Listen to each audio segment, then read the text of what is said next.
the frontier, any frontier, there can be little margin for error.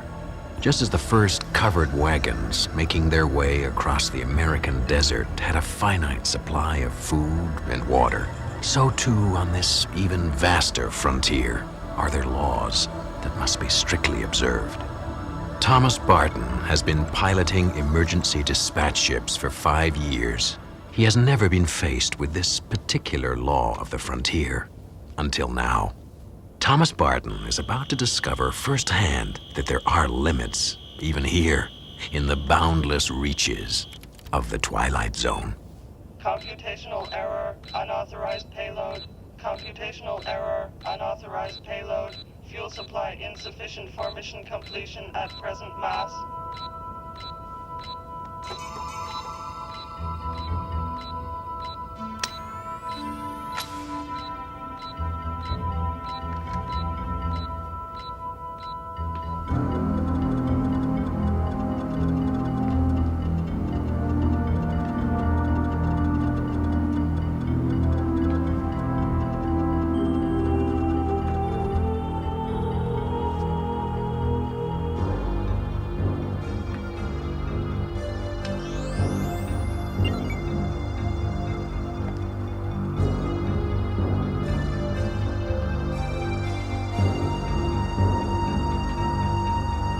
All right, come out of there. I said come out of there.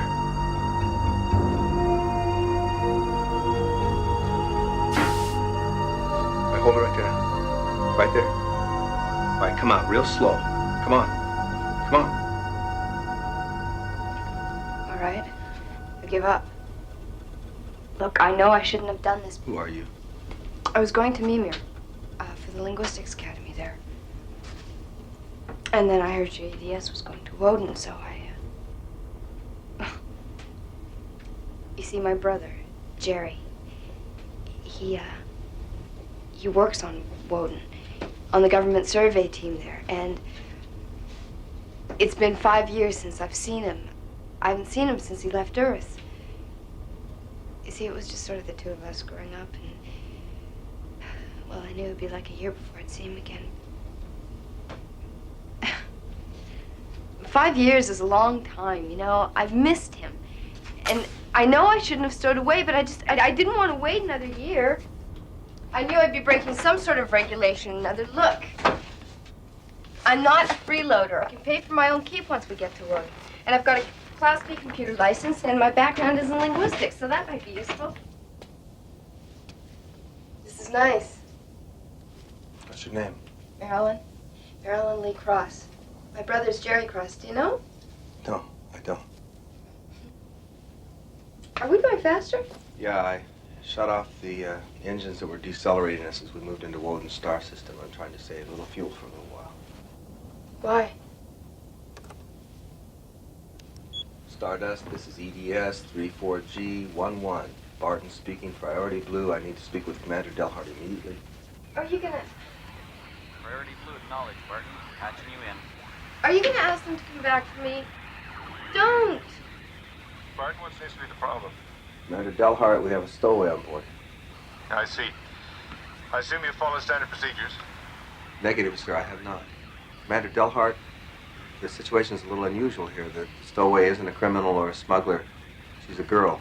What? Yes, sir, a teenager. She wants to see her brother in Woden. She didn't even know what she was doing. Oh. Commander Delhart, is there another cruiser in the area? A freighter or another scout ship? No, you're too far out. We're the only ship within 40 light years. What about sending out another EDS? It would never reach you on time. What about a ground-to-space transport from Woden? Anything at all, sir? No, I'm sorry. There's absolutely no possibility of intercept. There's just nobody out there to help. Barton, I'm sorry.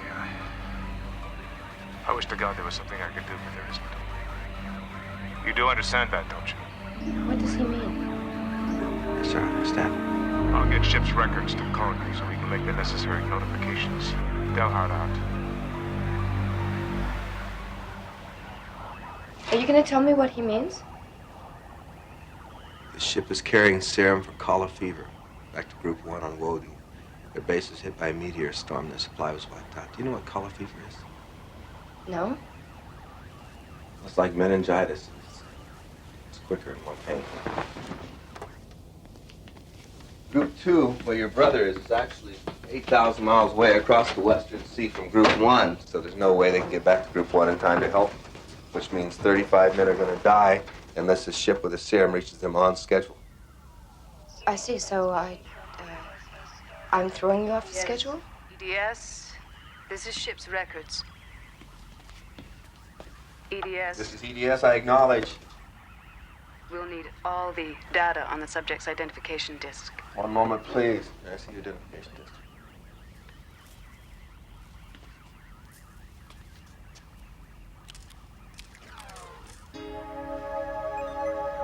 ID number T837-Y41, name Marilyn Lee Cross, date of birth July 7th, 2040, place of birth Grand Rapids, Michigan, American Commonwealth, Earth. Original destination, Port City, Beamer. time of execution. What? What does she mean? At what time was the stowaway ejected from the ship? I'll inform you later. Ejected? She can't be serious. Now listen to me. It's my fault because I should have told you as soon as I found you. And I thought maybe once I contacted Delhart could do something about it. I don't know. If you eject me, I'll die. I realize that. Warning. Fuel supply insufficient for mission completion. Moving to condition yellow.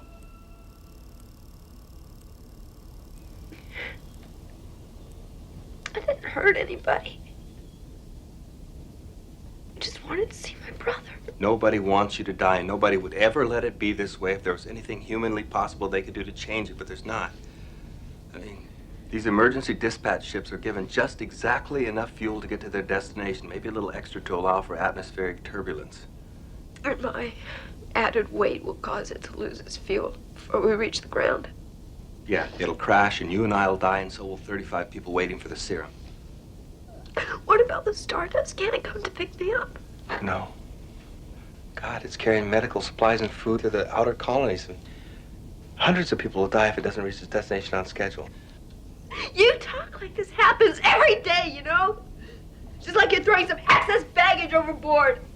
You don't think I'm gonna have to live with this for the rest of my life? I mean, every night when you come to me in my dreams, don't you think if there was something, anything I could do to help you, I would do it?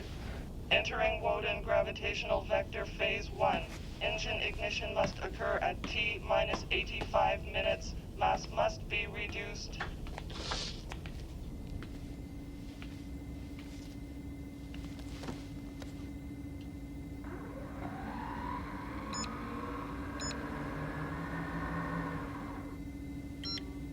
It's all just numbers, isn't it? Ratios. Equations. It's nothing personal. It's just mathematics. Yeah, you're right. You're absolutely right. It is just mathematics. I mean, H amount of fuel won't power this ship safely to its destination with M plus X amount of mass. It's as simple as that. X. That's me, isn't it? The unwanted factor in a mathematical equation. I can go alone, or I can take 35 others with me.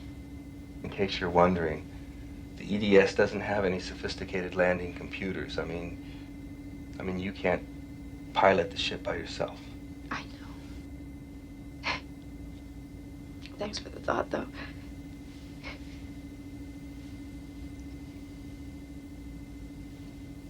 Isn't there anything else? What, jettison? These things are designed pretty lean. I mean, there's hardly an extra kilogram.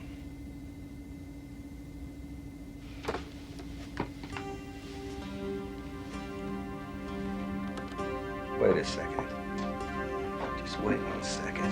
Warning. Fuel supply insufficient for mission completion.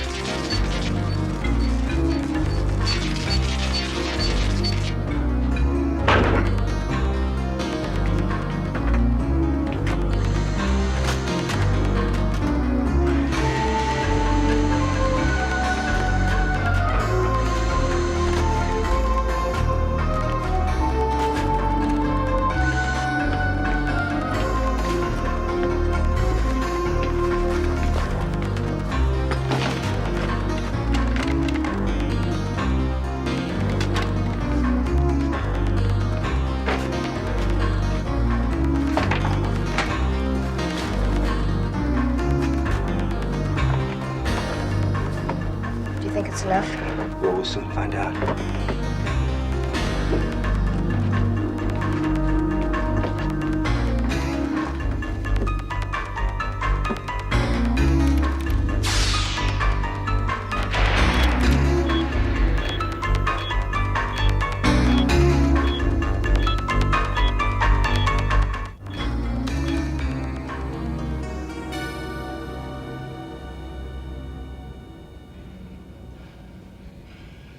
Damn it, that's not even half what we need.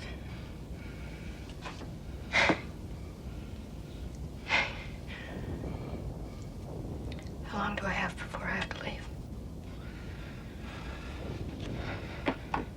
I have to reactivate the engines and start deceleration by 1900 hours. That's less than an hour. Oh, God, how did this happen so fast? It's different out here. I mean, it's not like Earth. The frontier's so vast that there's no margin for error out here. I mean, you make a mistake, there's nobody can help you. Entering Woden gravitational vector.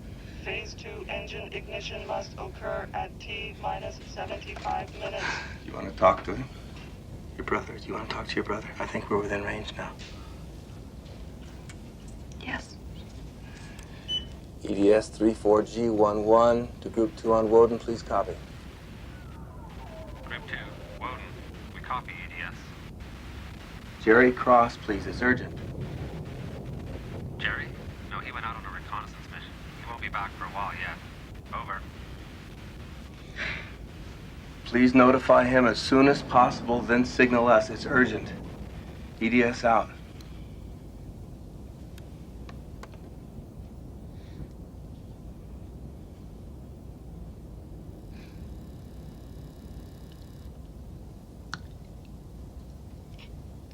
It seems to go faster all the time, doesn't it?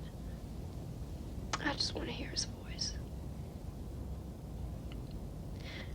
I think when I hear his voice, I won't be so scared. It's cold in here. Is it cold? No, it's, yeah, it's colder than it should be here.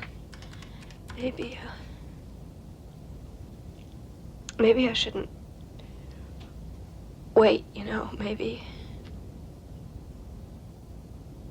I'm just being selfish.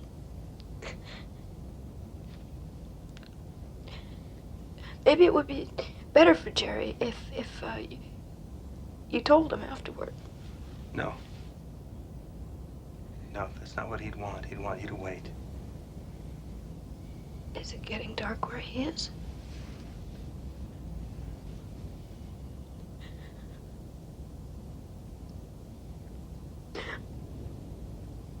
I've heard everyone I love. I've been so stupid, so selfish. It wasn't your fault. It really wasn't your fault at all, and they'll understand that. I'll never be able to tell them. I never took them for granted.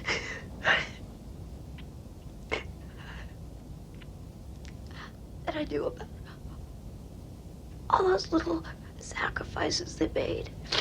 Also, I wouldn't have to do without. Oh, God.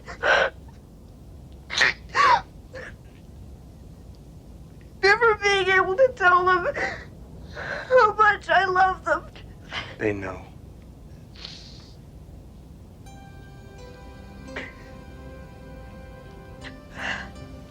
I've read about how people look when they die in space.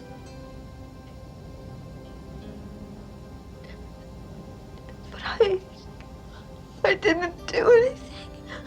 I didn't do anything to die for. Please, I know you didn't. I know you didn't, and I know you're not to blame, and I'm sorry. Do you understand me? I am so sorry.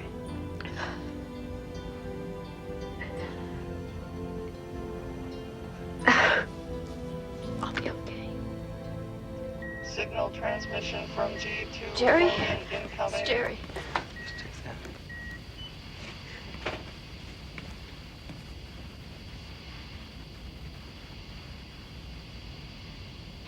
Cross here, what is it? EDS, come in. Gerald Cross here. Jerry? I wanted to see you. Marilyn?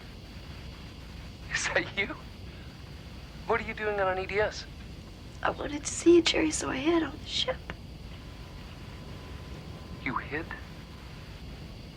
The stowaway. I didn't know what it would mean. Oh, Marilyn, what have you done? I didn't mean to hurt you, Jerry. I just wanted to see I'm sorry. Don't cry, sis.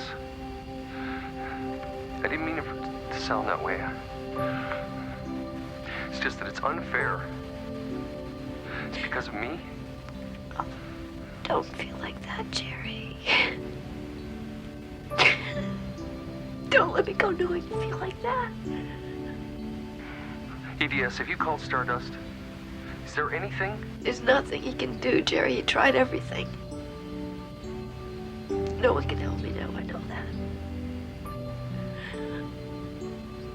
that. I just wanted to say goodbye, Jerry.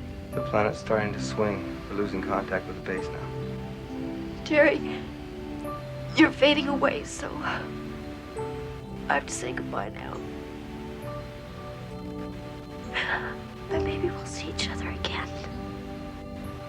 I'll be nothing you can see, but I'll be there. Always think of me like that. Always. Always like that. Never any other way. Goodbye, Jerry. I love you. Marilyn, I love you.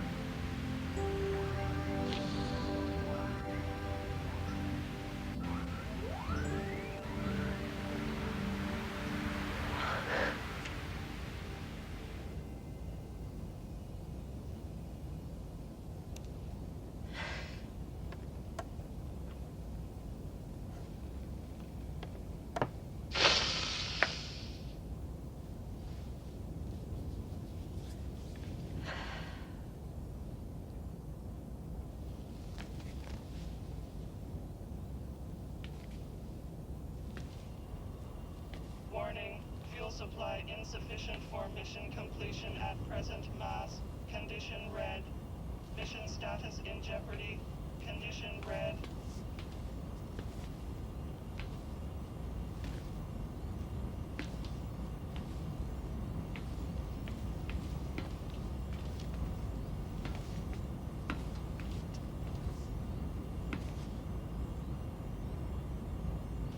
I'm ready.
Entering Woden gravitational vector.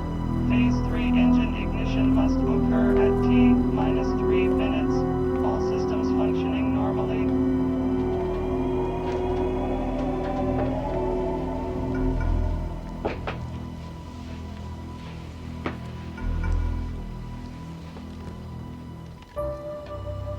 In the darkness, Thomas Barton hurtles towards his destination with the realization that there is room for emotion on the wilder frontiers of the universe. Emotion and the memory of a girl who had not known that sometimes it takes a human life to balance a cold equation in the black geometry of the Twilight Zone.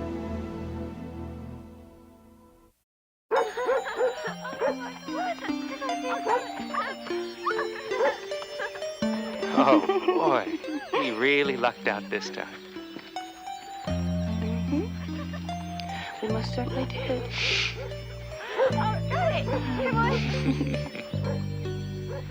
Girls, don't go too far away. We're gonna eat soon. Yeah, all right.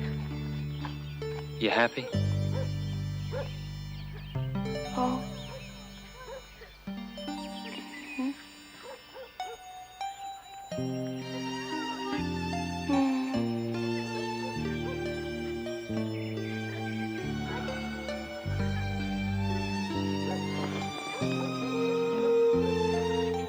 How about some champagne?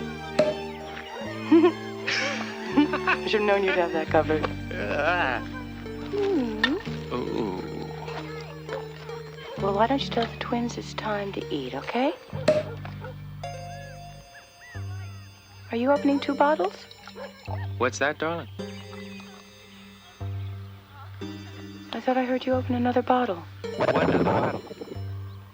That was the strangest echo. What echo?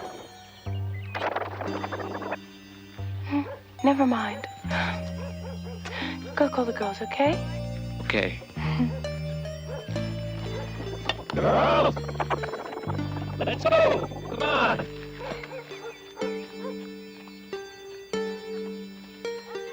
Wait a minute, where'd the chicken go?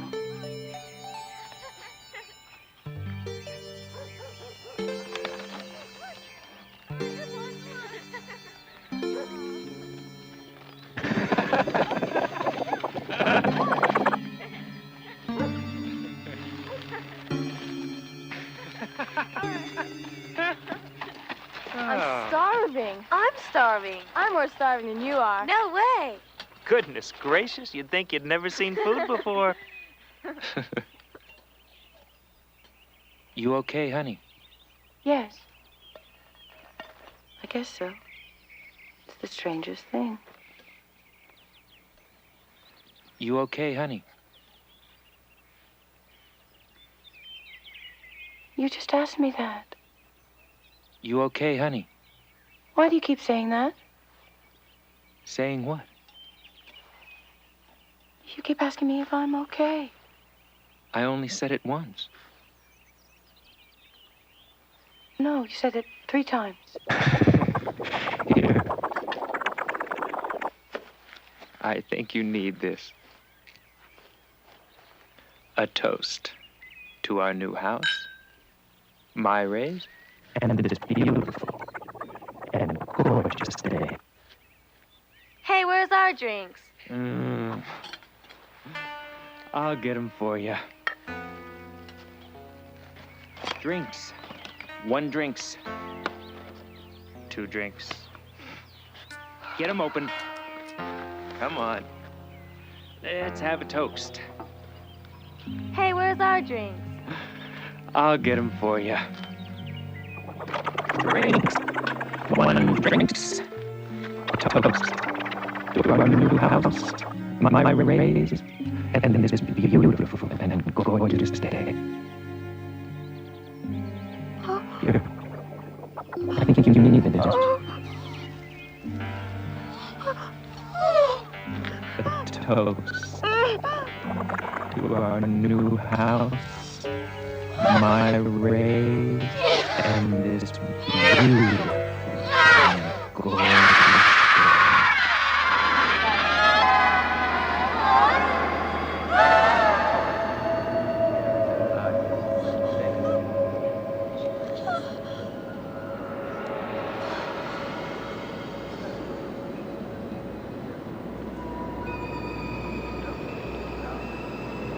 Attention all workers.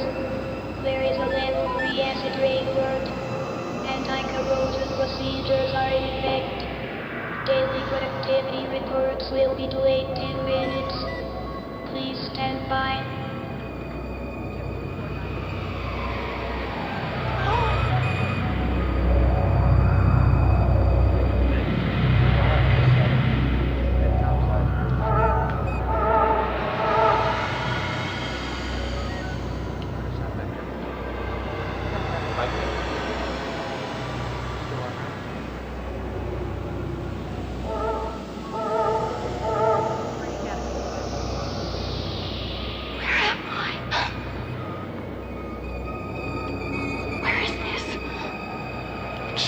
When are they gonna get these things to work right? Don't they realize they're screwing with people's brains? Okay, lady, just settle back. Everything's okay. You still got 6 minutes left. 6 minutes? What are you talking about? Now, just before you came out of it, were things like repeating? Yes, they were, yeah. Yeah, I think I know what it is. Oh, I don't understand. What's happening? Was it a dream? It was a horrible dream. No, this is reality, lady. That picnic and family stuff, that's the dream. Look.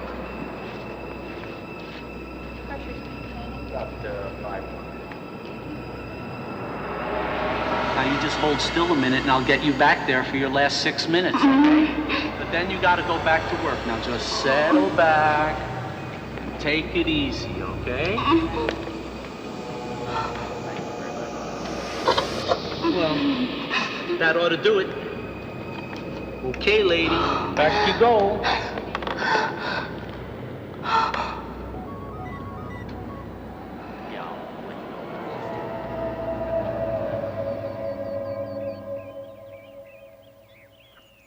Nice news? No. Oh, I had the strangest dream.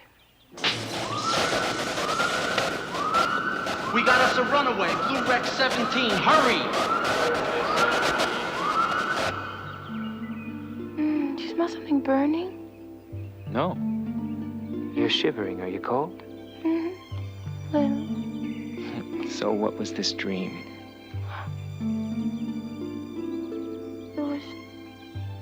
It's fading so fast. I was some kind of worker in a factory in the future. Oh, horrible. I can't explain it. I tried to cut the power, but the isolator wouldn't trip. It wouldn't make any difference. Too late for this one anyway.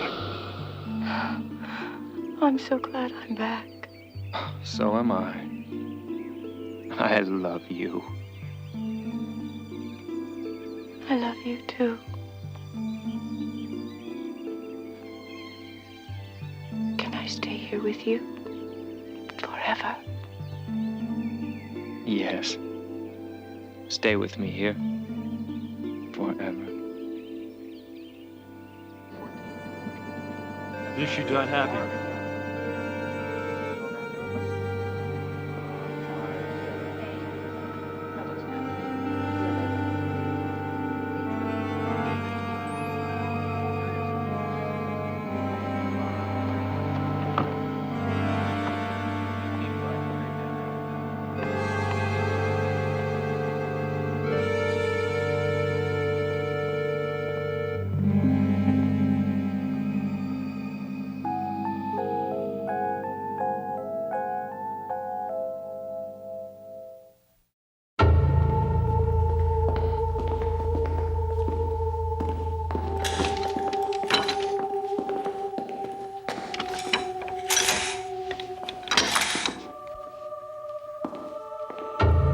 Mitchell Chaplin? Answer him. Yes, I'm Mitchell Chaplin. You've been found guilty of the crime of coldness, of not opening your emotions to your fellow citizens. During your trial, this court heard from members of your family, as well as citizens from your place of work.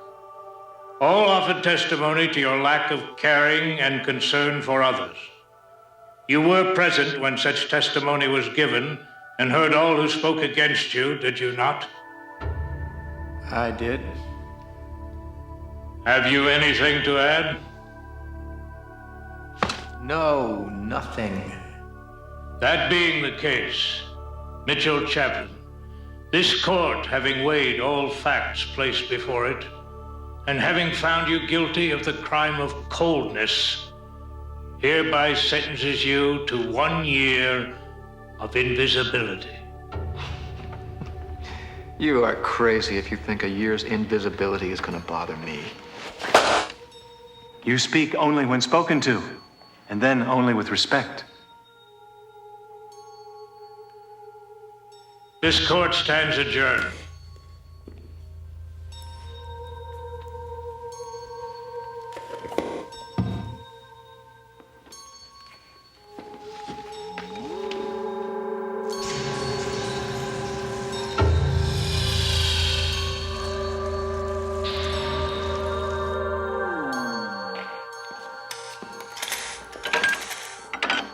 That's it?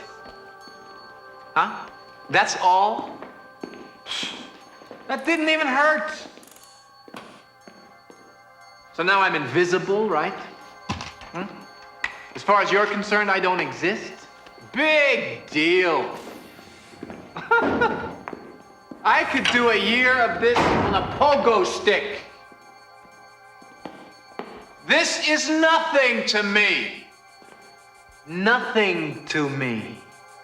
It's a world much like our own, yet much unlike it. A twisted mirror of reality in which a man can find himself cast out, made invisible by public acclamation, belonging no longer to society, but only to the gray reaches of the Twilight Zone. Oh, I'm sorry, I didn't mean to.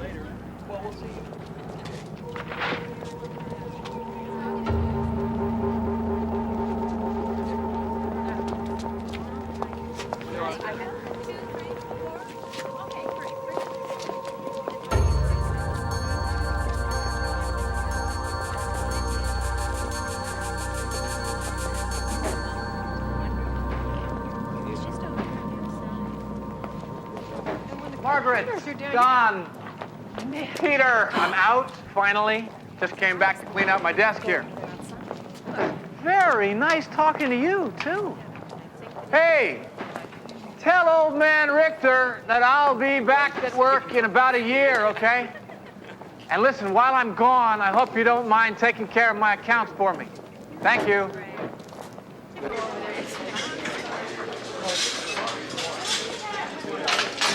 I'll have the roast.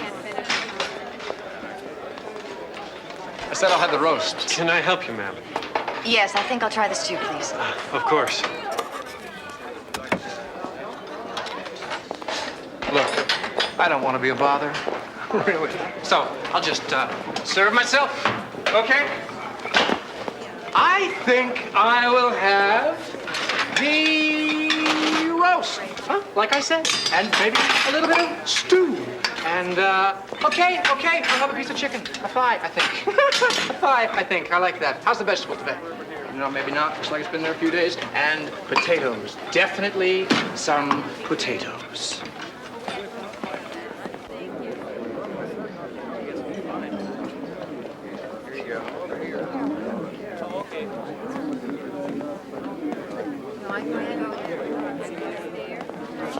You don't mind if I sit here, do you? No, of course you don't. That's my mommy's place. But there's an empty seat over there.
Wait a minute.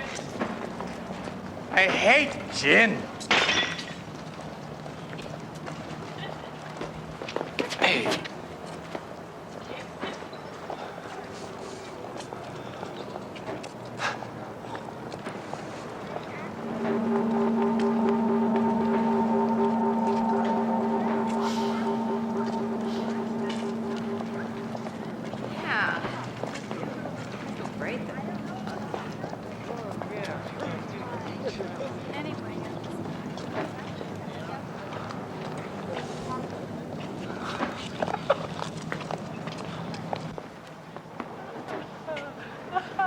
Good evening. Good evening. How are you this evening? Good. Good. Now, this being a private spa, I know that you need proper identification to enter. So, this'll do, won't it? Thanks.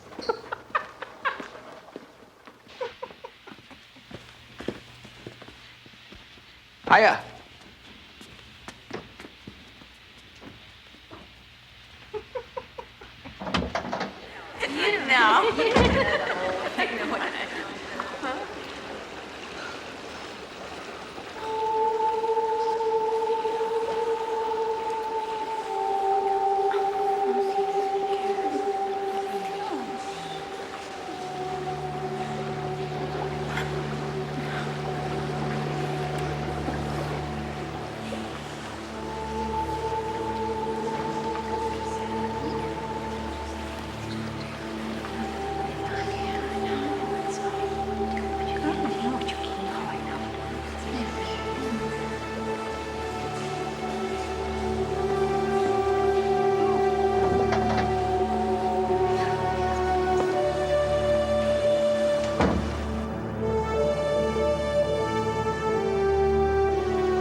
Anybody sitting at this table? Yes. Oh. You don't mind if I join you? No. Of course not. Please. Oh, you're kind. You're kind. You're too kind. Well. My name is Gersh. Bennett Gersh. Chaplain. Mitchell Chaplain. Mitchell Chaplain. You sound as if you have a little bit of a cold. Comes and goes. You have to forgive me. Oh, I forgive you. I forgive you. Oh, yes. You're having that ham and bean soup, aren't you? Yes. Yes, I am. Would you like some? Oh, no, I couldn't, unless, of course, you insisted. Well, then. I insist. Oh, you are kind. You are kind. Okay, thanks.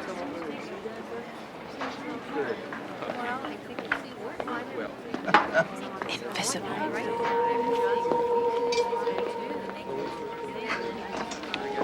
Damn you.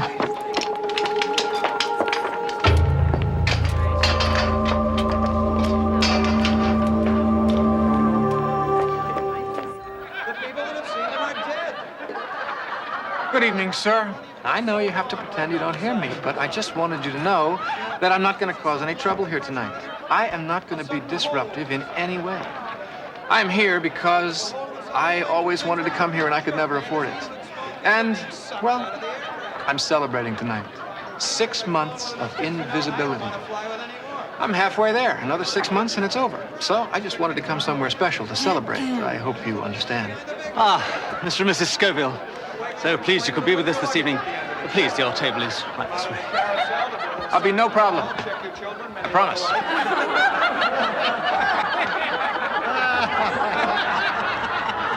He'd come up into our room and he'd yell at us, "Hey, what is going on up here?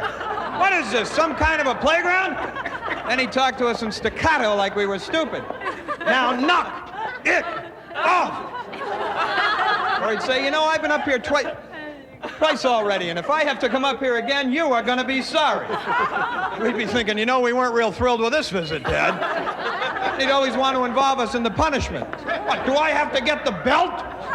Oh, no, let's get that shovel with the nails through it today." My mother didn't hit us. She knew she couldn't hurt us. She had too much fun saving it for him. She'd say, "No, you will be punished. But I don't think I'm going to punish you right now. Do you know why? Because I think someone will be very interested in hearing about this when he gets home from work." He'd come in the door, she'd start right in. "I have had it with this one. I have 8 more just like him around the house all day long, and I'll be crazy to put up with this foolishness for 1 more minute."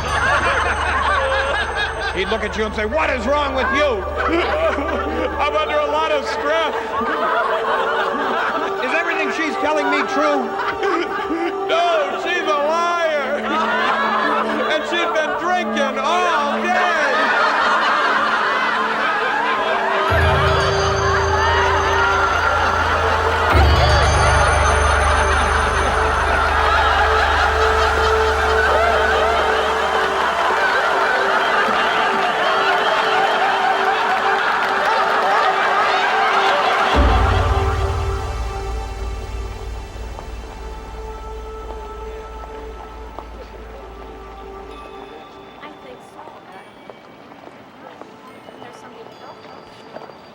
Wait.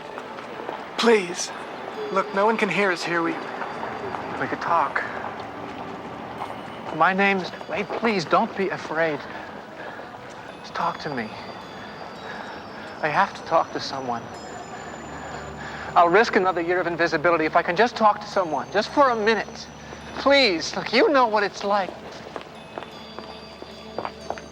Please, talk to me. Please. Just talk to me. Please. Talk to me. Talk to me.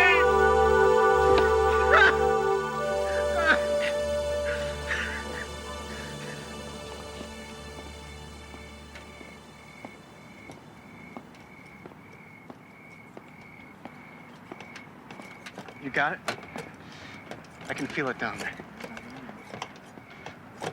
Hold up, man. Hold up. We got company.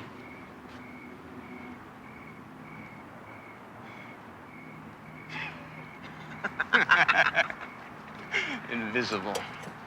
Come on. Okay. All right, I got it now. All right, pop it. Pop it.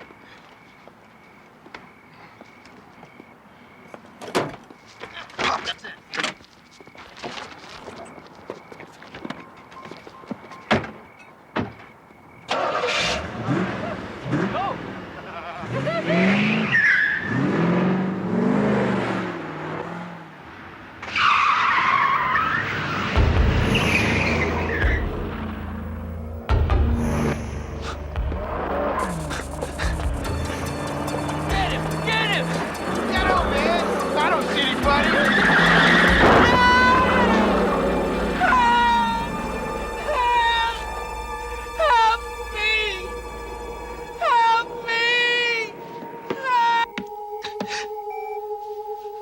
Phone, Madam, hurry. Med M. Med M. Nurse Chan now, how may we help you? Accident. Please. There's a hell of a lot of pain. We'll send someone to you right away.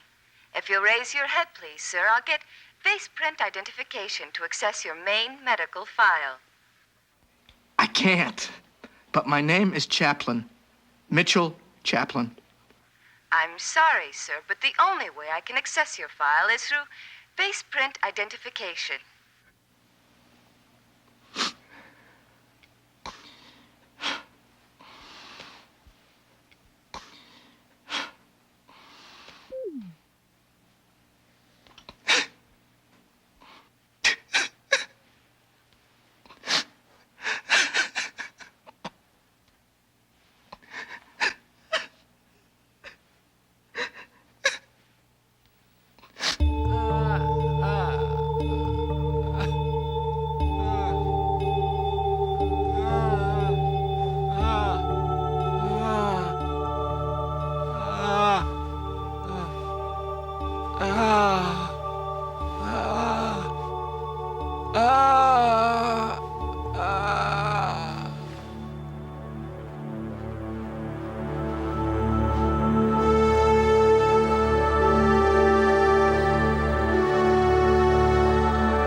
Today?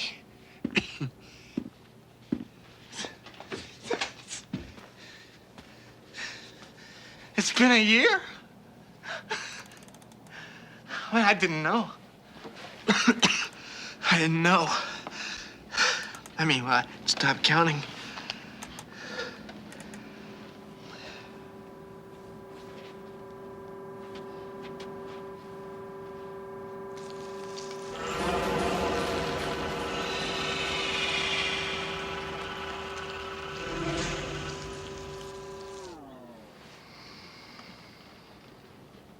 Hello, citizen.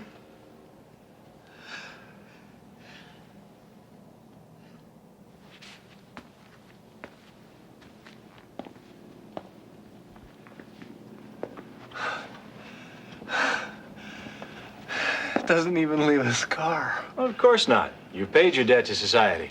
Let us take you out for a drink. Oh, no, thanks. I think I'd really rather just... It's tradition.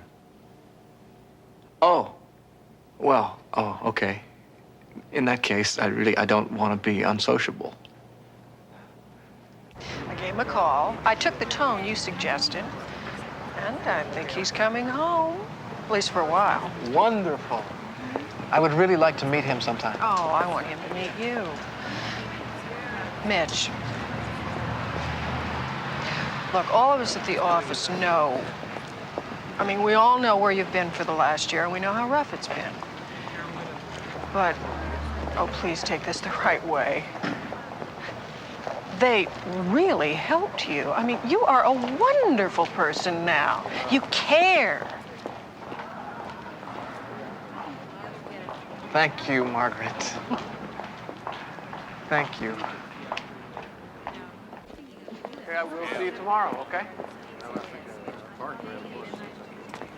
Hello? Remember me? Please don't turn away. Talk to me. Say anything. Say, I'm here. I exist.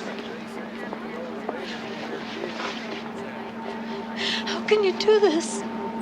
How can you treat me like this when you know?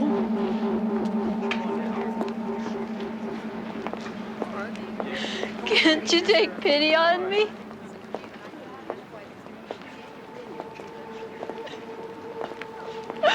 How can you be so cold?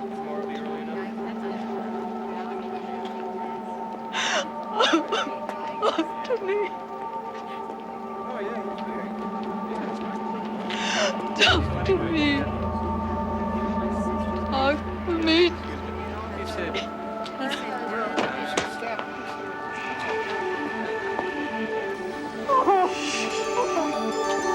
It's all right. You are not invisible. I see you. I see you. Citizen, I'm right here. you are hereby ordered to cease your current activity immediately. You are in violation of Citizens Law 2482. The penalty for such activity is no less than 1 year invisibility. You are hereby ordered to cease your current A small footnote found in the court records of some parallel world, the name of Mitchell Chaplin, who served his sentence of invisibility and learned his lesson well, too well. This time, however, he will wear his invisibility like a shield of glory, a shield forged in the very heart of the Twilight Zone.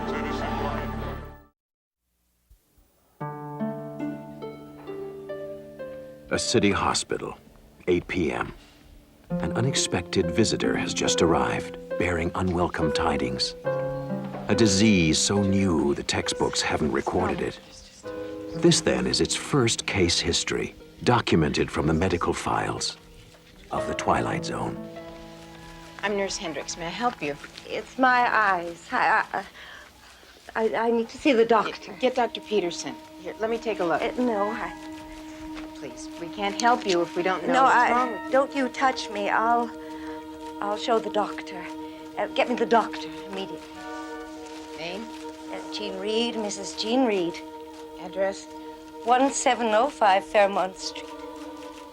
Please, where is the doctor? I've got to see him. Dr. Peterson is on his way. Please, take a seat over No, here. no, there isn't much time. Oh, oh, God. No, it's too late. What's too late? Don't you understand? I can't see. I'm blind. Let me see.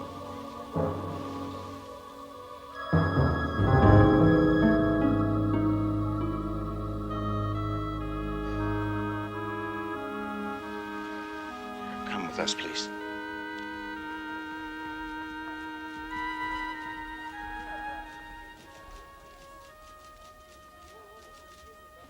Morning, Miss. There must be something you can do. I'm sorry. If you try the clinic, maybe. The clinic's full. My wife, she hasn't been well. She's trying to hide it, but I think maybe it's her heart. All we need is somebody to look at her. Maybe a day or two in here. Mr. Wells, without medical insurance or some guarantee of payment, we simply cannot admit her. I'm sorry. It's hospital policy. There's nothing I can do.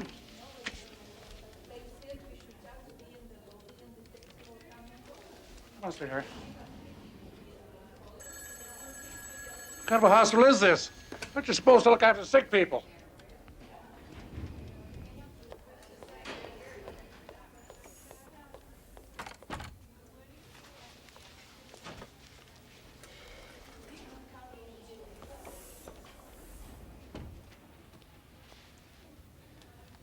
Couldn't help overhearing. You all right? I'm fine. It's not my decision. It's hospital policy. I think people would understand that. Got it. Mrs. Hendricks, Mrs. Reed is asking for you. She says she has to talk to you. She was quite insistent.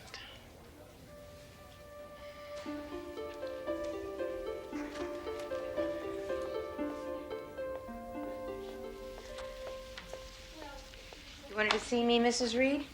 Yes. Hello. Won't you sit down, please? I have a great deal of work to do, Mrs. Reed. I have something to tell you. Sit down, please. Dr. Robbins. Calling Dr.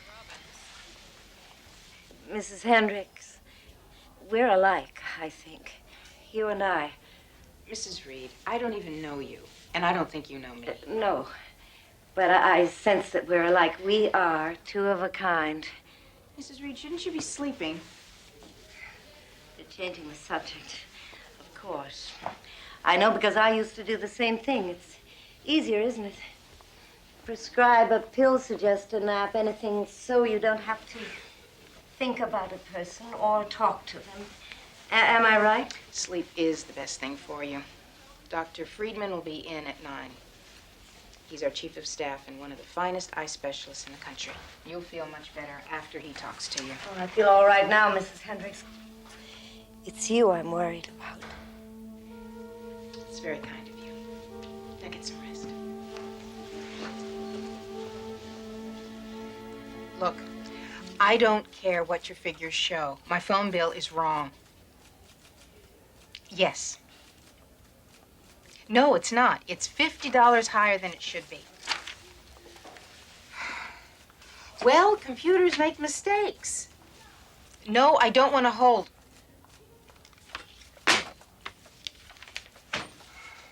You look like you need a vacation, Claire. It's just the way people treat you sometimes. You want to... Never mind. What can I do for you? You talked to Mrs. Reed yesterday. Did she say anything about her family? Her husband? Not that I recall. Why? He's here. Did he come in about his wife? No, he didn't even know she was here. Emergency picked up the call about an hour ago. He was calling for help. An ambulance just brought him in. He's gone blind, Claire, without apparent cause. It's contagious? He claims he's had it since last night. If it's contagious, she picked it up from him.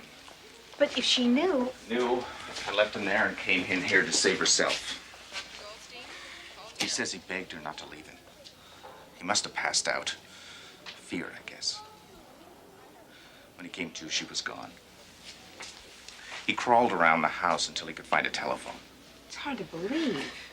When she came in here, she knew exactly what was happening. She must have seen it happen to him.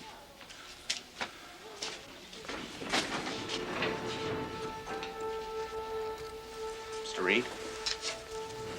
It's Dr. Peterson. Do you have any news? What's causing this? I'm afraid we don't know yet. Then leave me alone. Mr. Reed, I'm Nurse Hendricks. Would you like to be in a room with your wife? We can arrange it. I wouldn't share her air if it was the last oxygen on this planet.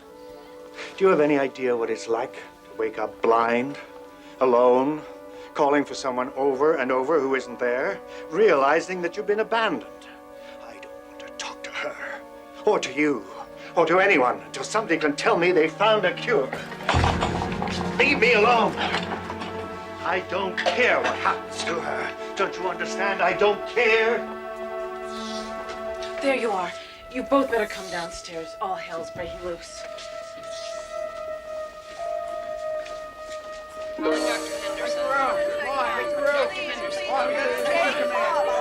I have to see a doctor immediately. I'm sorry, sir. There are other people ahead of you. No, but you don't understand. I have to see a doctor, please.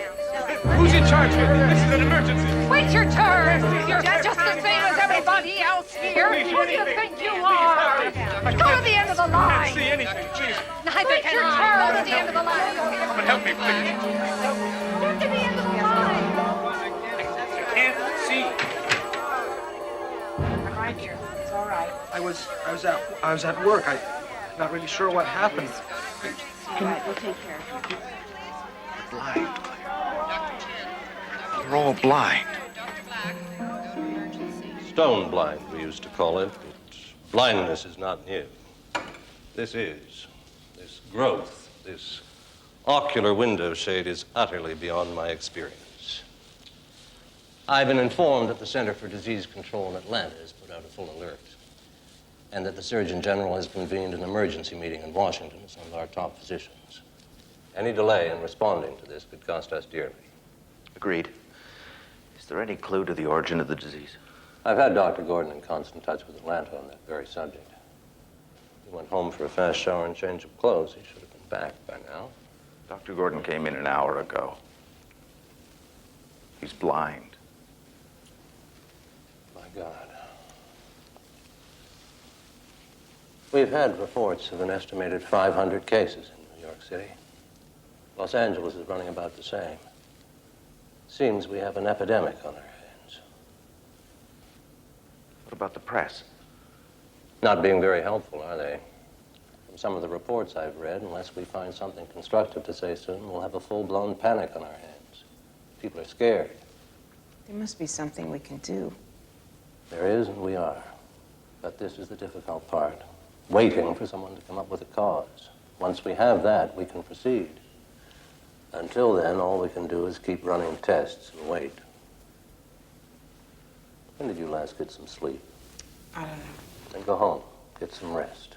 Consider that an order. You too, Eddie. I need my staff alert and clear-headed. Understand? All right, but I'll be back for my regular shift tonight. Ditto.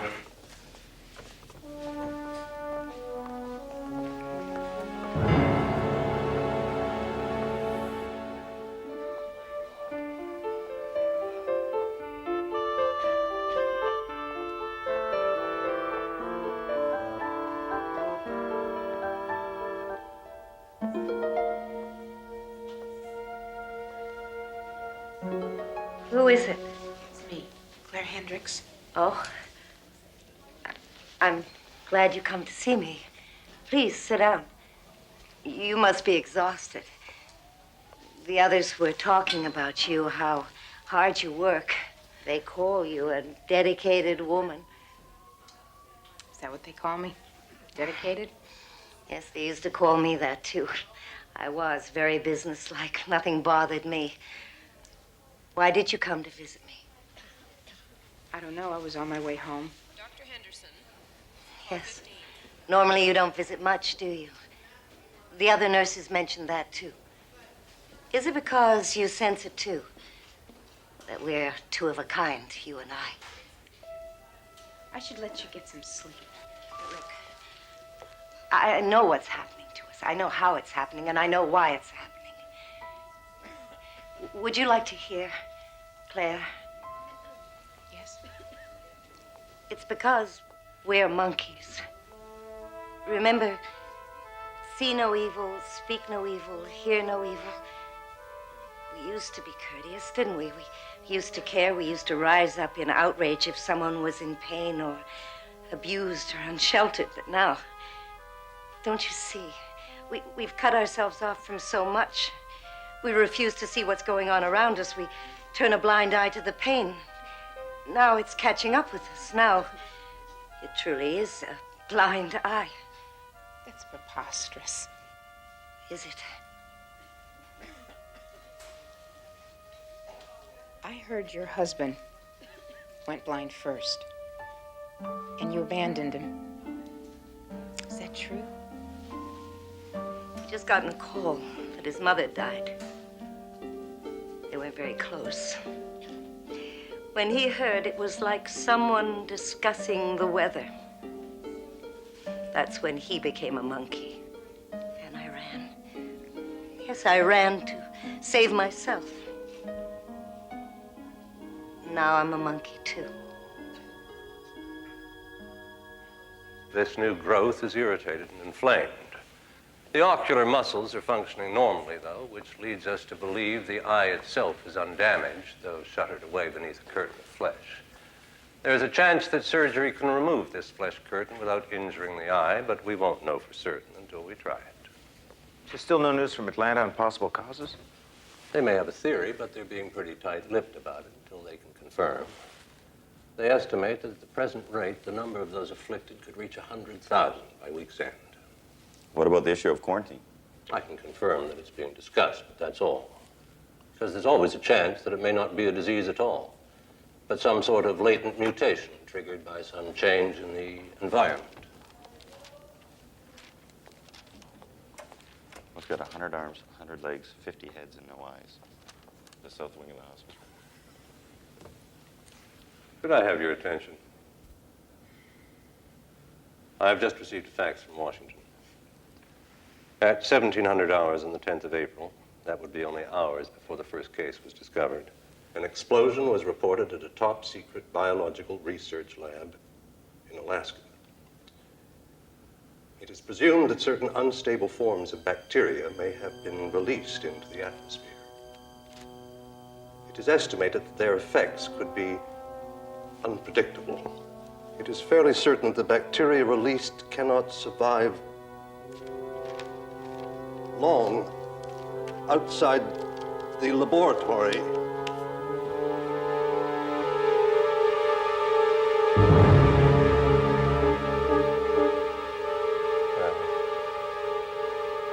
I suggest we adjourn.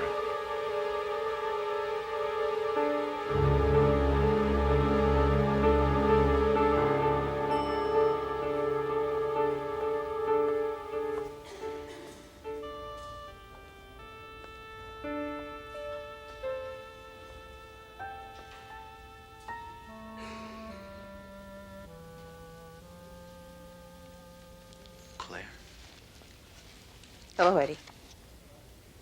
I thought you were going home. I was, but there's no reason to go home. Jim and I have separated. We moved out. Sorry, I didn't know. Nothing acrimonious. It's all very calm and sensible. We just stopped connecting. We led our separate lives like two strangers just sharing the same space. No connection, no involvement, just lost in our indifference. I came in here tonight, I started thinking about me, about all of us. She's right, Eddie. We're monkeys. Claire, you're not making any sense. Do you know, I can't remember the last time I looked a patient in the eye. Somewhere along the line, I stopped treating them as individuals. They're just numbers to me. They don't have life stories. They have charts. I'm no different than you. But you are. Look, you're an excellent nurse. It's just part of the job. And isn't that a fine excuse? Isn't that a comfortable bandage on our diminished humanity? The phone company overcharges us. There's nothing they can do about it. We turn sick people away because they don't have the right insurance. It's just part of the job. So we lie to ourselves and cut ourselves off further and further because there's so much pain in the world. Claire, you were in the meeting with us. You heard the reports from Washington just as I did. We know what the cause is now, without a shadow of a doubt. If you keep chasing this around and around in your head, you're just... There's something happening, Eddie. That report doesn't explain why only some people are susceptible and some aren't. What does it say in the Bible? If thine eye offend thee, pluck it out. Stop it. You're upset. This has all been a terrible strain on all of us. What you need to do is go home. Get some sleep.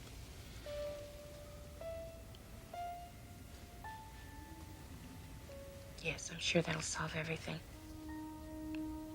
Good night, Eddie.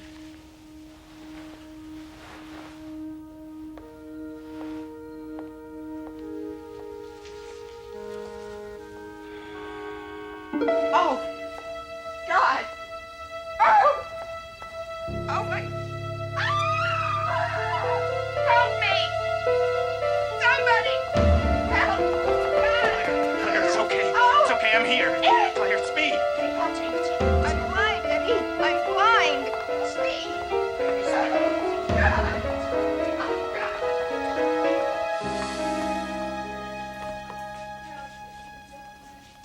Dr. Friedman. Ah, Eddie. Good. Thank you. Dr. Peterson will play guide dog for a while. How's Claire? She's the same. No vision. None at all? Oh, I'm afraid. Mrs. Reed, good. I was hoping to see you. It's Dr. Peterson here. Yes. I was wondering if you could drop by Mrs. Hendricks' room. Maybe help cheer her up a little bit. She thinks a lot of you. Of course, I'd be glad to.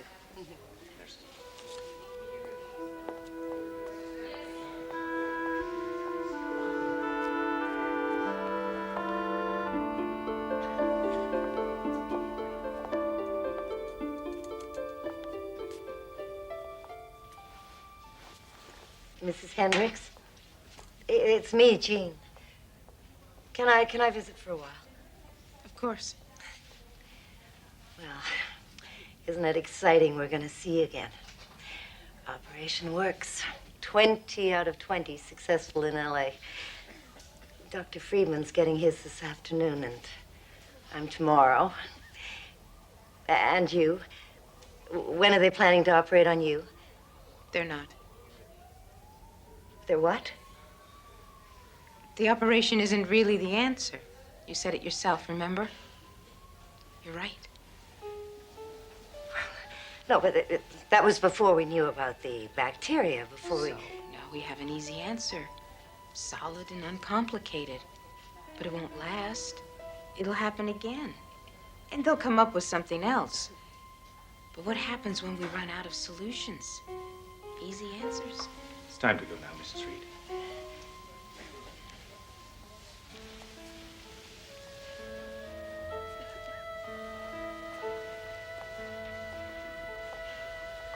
Wait, Dr. Peterson.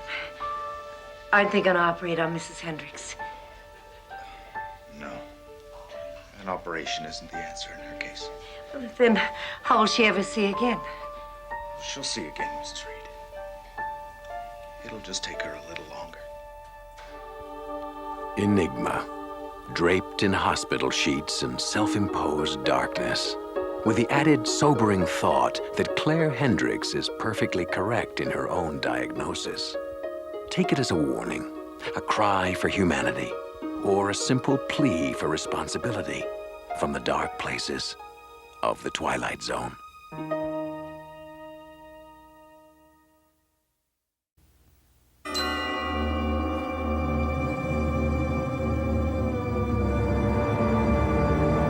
This is absurd.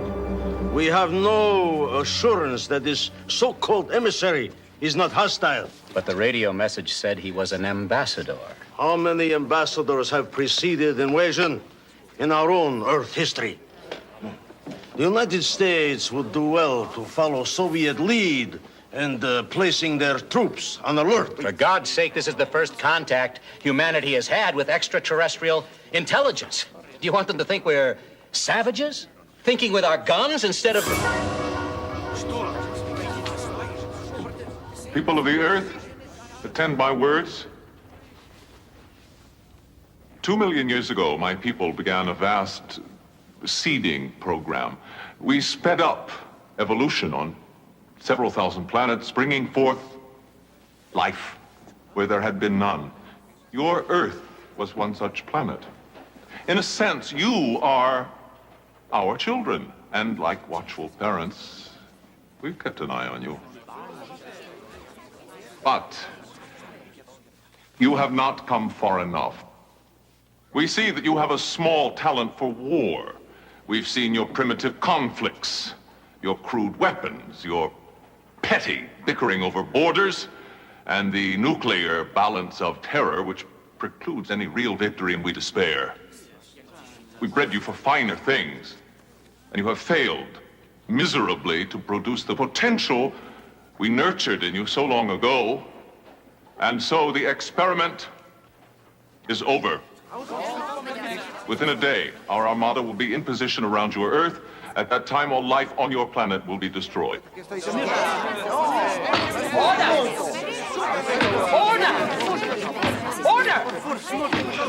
It's absurd. How do we know you can't do it? If you really need a demonstration,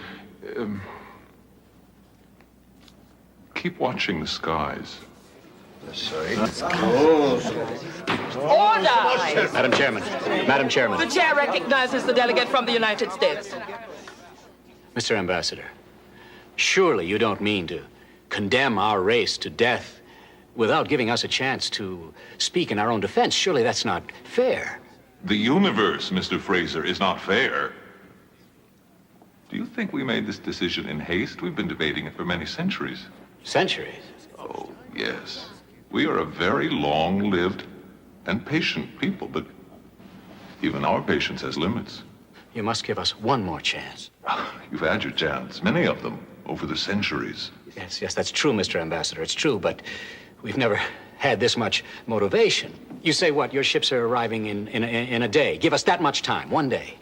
What do you think you can accomplish in so short a time? I don't know, but you must give us one chance. At least let us show you the potential you saw in us at the dawn of time.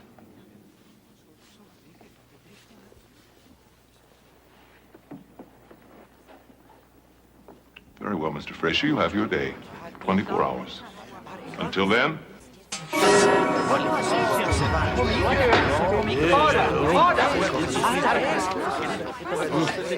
Order!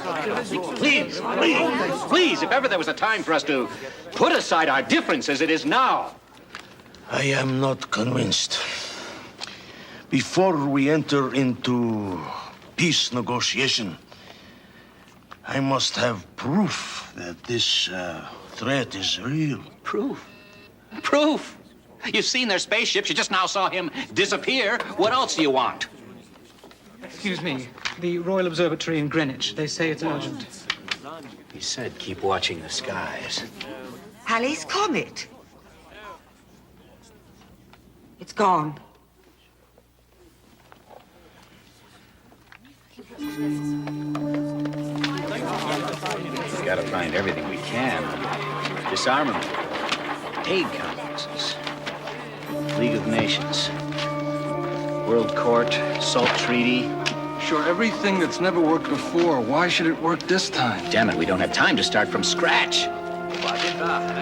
It'll work. Because it has to work.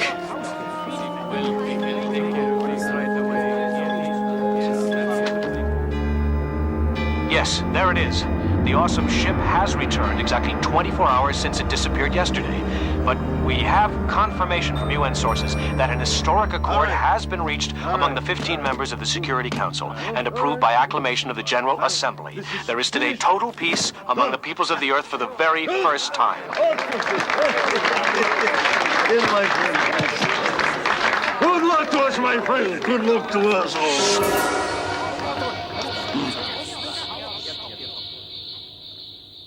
Well, Mr. Fraser, what have you there? Peace, Mr. Ambassador. Peace. Within these pages lies the framework for worldwide unilateral disarmament. We, the people of the Earth, have at last made common cause against our own primitive savagery.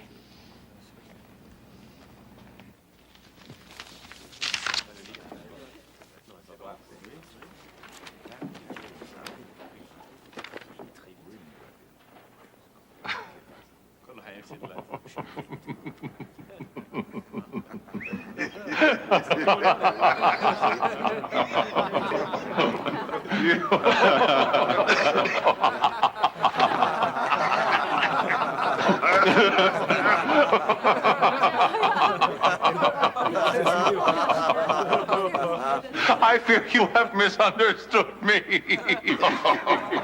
Your savagery is an issue, that's true, but you see, on the thousands of planets under our control, we breed warriors, gentlemen, warriors to fight for us across the galaxy.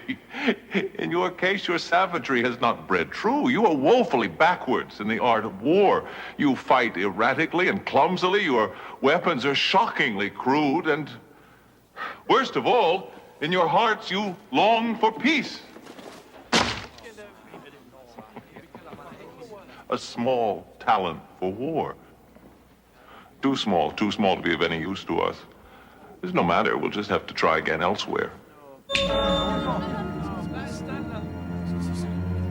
But I thank you for a most amusing day. You people have a delightful sense of the absurd. You might take some comfort in that. After all, as one of your fine Earth actors, Edmund Gwynn, once said, dying is easy. Comedy is hard. If we are pawns of dark powers, then even our highest aspirations become a grim joke. But if not, then no one will goad us toward world peace, or take it away once we've achieved it. Doubters, please note, you've just seen it achieved once, however briefly, in the Twilight Zone. Mr. Foreman? Mr. Foreman? Mr. Foreman. Don't try to talk. Here, drink this.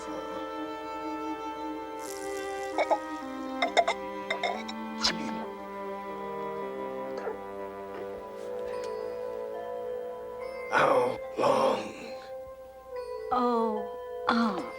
Well, let's see.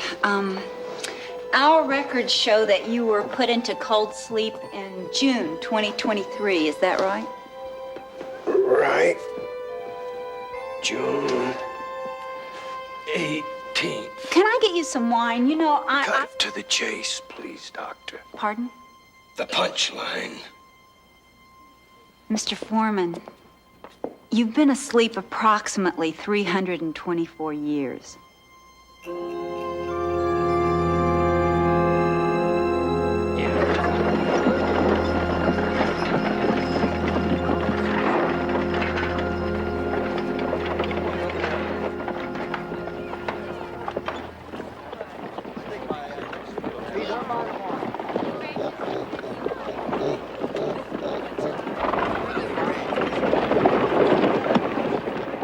I don't understand. Why was I brought way out here? Why wasn't I taken to a city? Look, I know this is all coming very hard and fast for you, but you have to realize there are no cities, not like you remember them. There are no cities or freeways or factories. Come on. It can't all be like this. 300 years. And so little progress.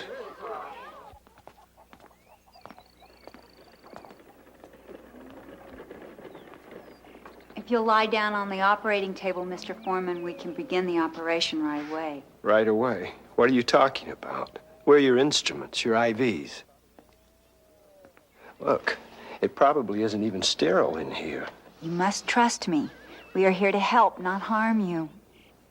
You have my word on it.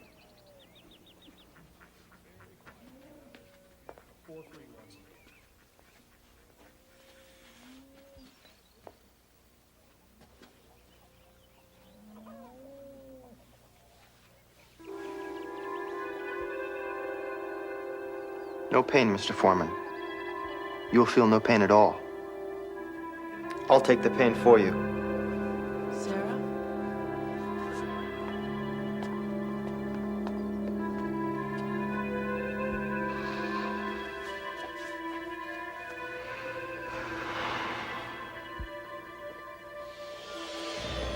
Adenocarcinomas, 3 of them. The first is 2.3 centimeters at the tip of the antrum where it connects with the pyloric canal. Can you see it? Yes, I see it. We'll take that one first.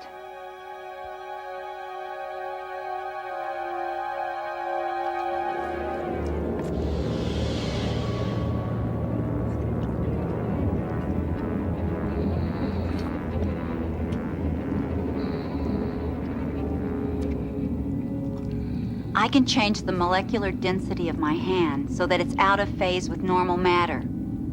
I can do the same to anything that I touch. Irene, can you give me a closer scan of the tip of the pylorus, please? There we are. Prepare for excision.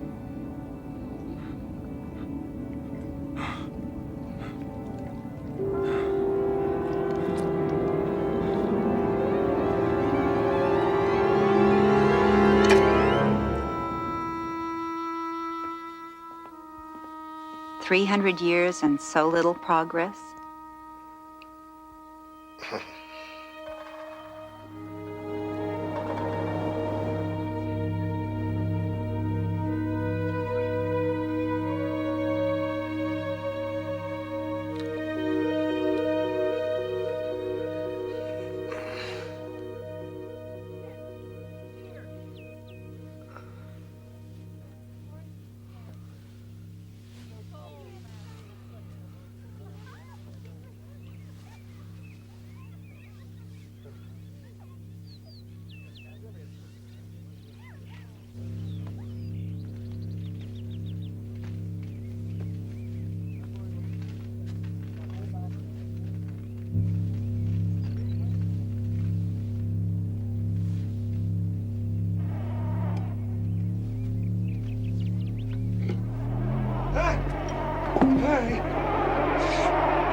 Mr. Foreman, stop it.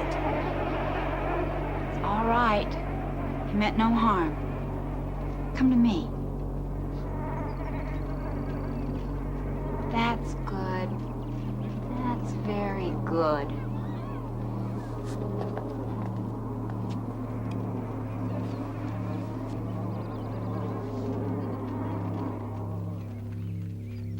It's all right. There's no harm done. Some sort of bioluminescent organisms like fireflies? Those are their antecedents many generations removed. I'm very sorry for what I said earlier. I just assumed. Well, I don't know what I assumed. But I was wrong, and I would like to thank you for saving my life.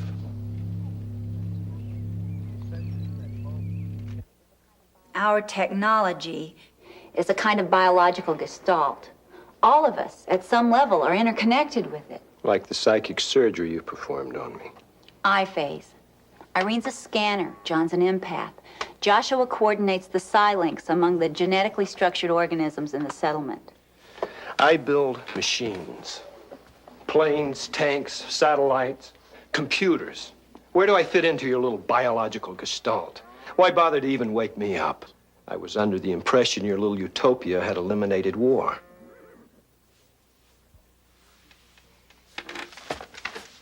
We can answer all your questions in our computer room. Would you come with me?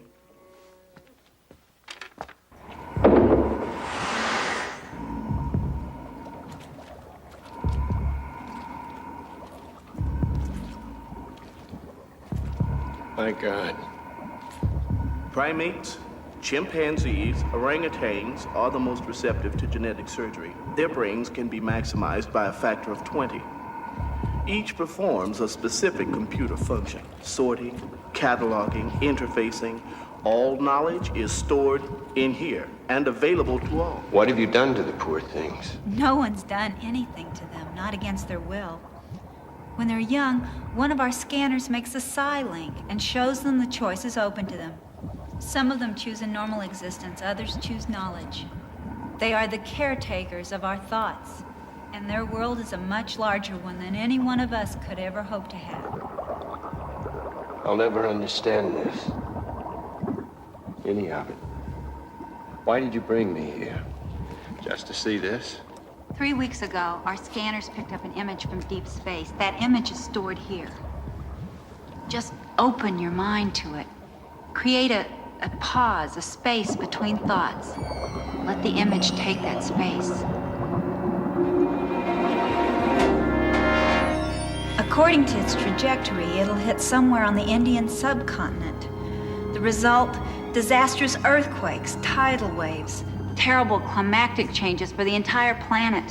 What can I do about that? Several of the particle beam satellites you designed are still in Earth's orbit, still probably operational, if you can reestablish telemetry with them. Yes. Shatter the meteor while it's in space, and the smaller pieces will burn up on entry into the atmosphere. Yes, I can.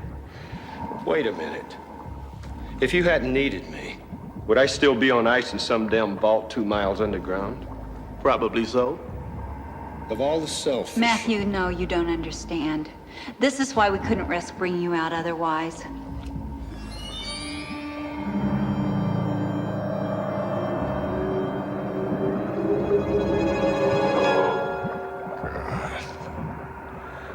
It happened 20 years after you were put in cold sleep. A limited exchange, they called it. Only 6 missiles fired by each side, but sufficient to wipe out 80% of the world's population. 300 years later, less than 200,000 human beings on the face of the earth. Machines, Mr. Foreman. We put all our trust in them, but no more. Each of us is a part of our technology.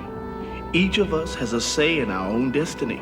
We'll never let technology do to our world what it did to yours. Some of these electronics components you people dug up are over 3.5 centuries old. I can't guarantee how long we'll transmit before the system crashes. Well, once one of the scanners gives you the coordinates, you won't need to transmit for very long. Okay. Let's see if there's anything up there to activate. Sir, would you hand me that light pin?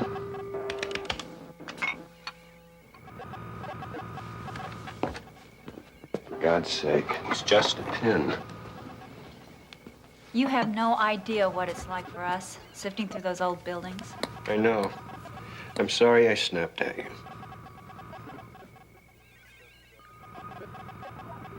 Something's up there. It's demodulating a carrier signal.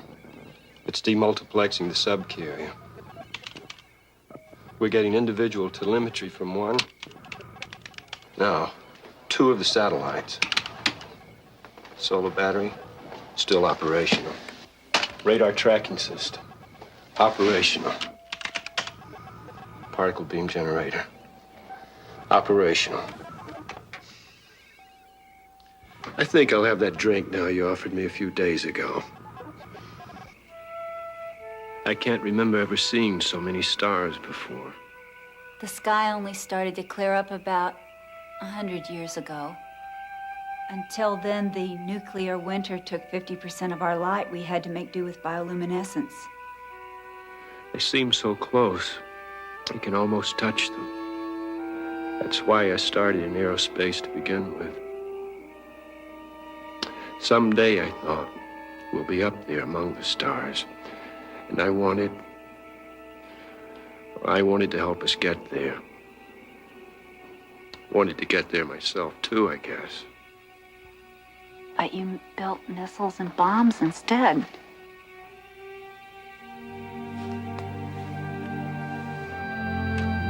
You do it because you convince yourself that it's necessary. You do it because it makes you feel important. You do it for the money. Lots of reasons. None of them any good.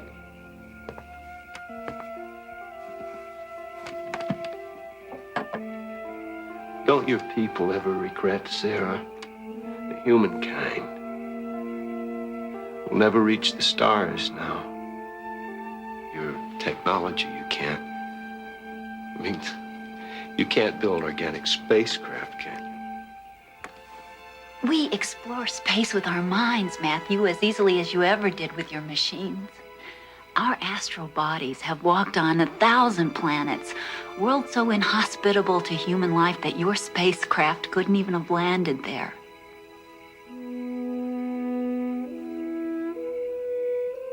I'm sorry.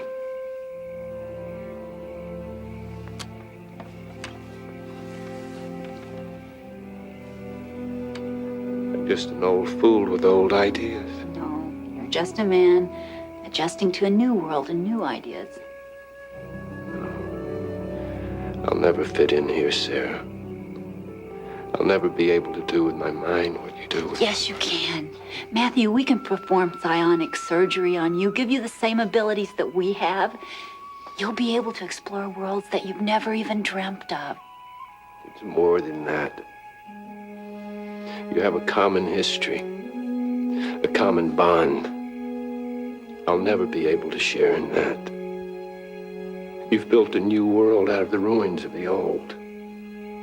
I'm part of the old, part of the madness that destroyed it. I've never belonged here, Sarah.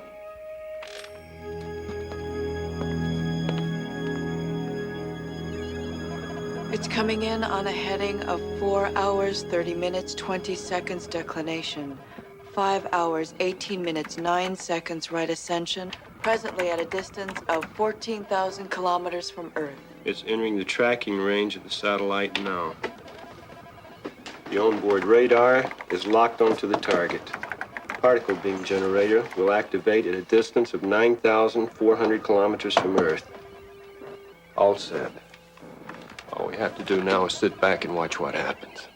And hope the particle beam carves up the meteor on the first try. You said it was locked on target. Is there any way for it to be unlocked? Only from here. As long as the radio link holds out. We owe you a debt of gratitude, Matthew, for what you've done. It isn't over yet. 12,600 kilometers from Earth.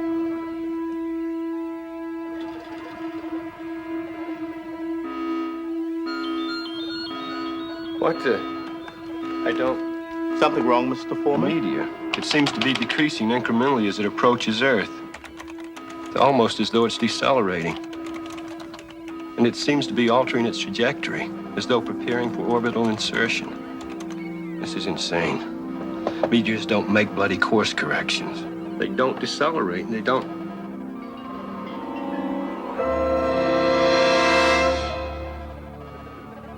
My God.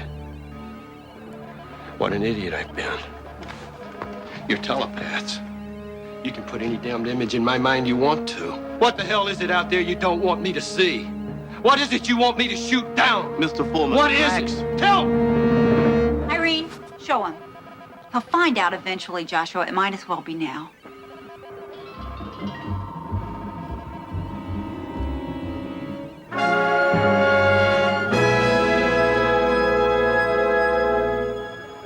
Oh, my God. What the hell do you think you're doing? Those are my people up there! No, Mr. Foreman, they're not. They're the worst of your people. When the war started, the ship was being prepared. People were being mobilized. 1,000 people, military, politicians, the ones who started the war. They were planning their escape, their arc. No. The time dilation effect, don't you see? Time slowed down for them. 300 years was like 5 or 10. They thought they could come back when the radiation died down. You're lying. They wouldn't have done it. They did. No. They did, Mr. Foreman. You're lying. They did, Mr. Foreman. No. They did. No.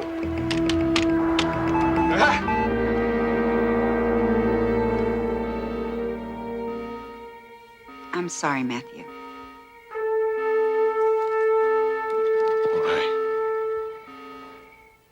would have brought it all back. The missiles, the madness. They were carrying weapons, nuclear weapons on that ship. I don't believe you. I don't.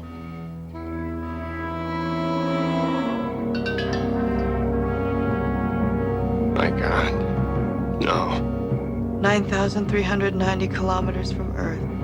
Satellite locking on target.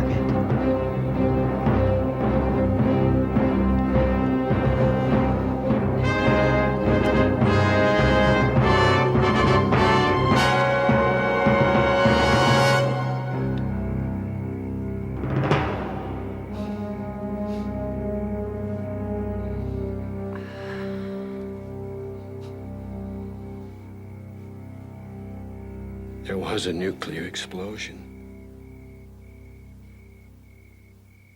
They did have weapons on board. God, what have I done? You saved us, Matthew. Saved us from a madness, an infection. 1,000 people. 1,000 criminals. You were an instrument of justice, Mr. Foreman, that's all. And what about me? Now that I've done your dirty work, am I an infection too? Do I die also? Or do you just put me in cold sleep? In quarantine? No, of course not. You're one of us now. One of you? How? What do we have in common? Guilt. You share our guilt in what we did today, what we had to do.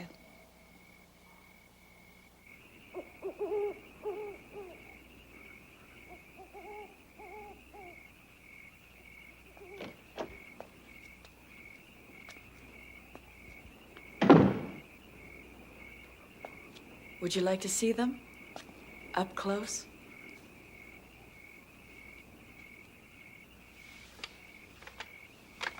I don't think I deserve to. As Sarah said, Mr. Foreman, you're one of us now. You deserve to be a part of what we are. I'm sorry. I can't.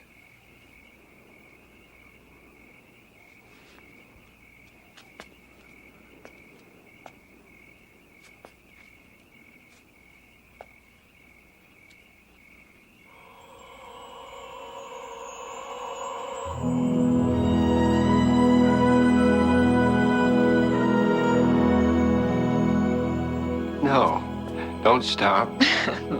Welcome home, Mr. Foreman. Welcome home. In his mind, he starts to hear a song of alien thought speaking without voice, welcoming him. Matthew Foreman, once a sleeper standing outside time, has found his place at last.